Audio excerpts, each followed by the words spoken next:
मीन काढण्यासाठी एकूण 3 वेगवेगळे प्रकार आहेत, म्हणजे 3 टाइप्स आहेत. सगळ्यात पहिला प्रकार आहे डायरेक्ट मेथड, दुसरा आहे अज्युम मीन मेथड, तिसरा आहे स्टेप डेव्हिएशन मेथड. जी डायरेक्ट मेथड आहे त्याच्यामध्ये फक्त एकच फॉर्म्युला आहे एक्स बार. सिम्बॉल खूप महत्वाचा आहे मीनचा सिम्बॉल आहे एक्स बार. एक्स बार बरोबर summation of X I F I upon summation of F I. म्हणजे एक फॉर्म्युला वापरला की डायरेक्ट मेथड मध्ये मीन निघून जातो. अज्युम मीन मेथड मध्ये डी बार खूप महत्वाचा आहे.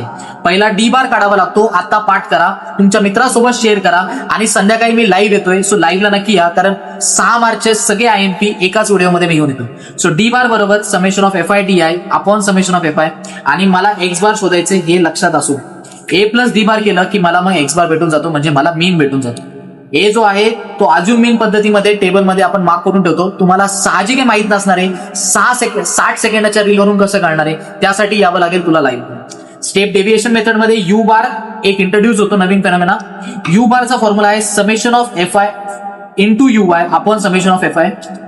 त्यानंतर मग मी एक्स बार शोधतो ए प्लस जी इंटू यू बार. इथं जी गोष्ट आली ती नवीन आली ती जी समजून घ्यायचं असेल तर ही रील सगळ्या मित्रांपर्यंत पाठव. आणि सगळ्यात महत्वाचं लाईव्हला येऊन जी कसा शोधला जातो आणि तो कसा वापरायचा आहे ते शिकून घे.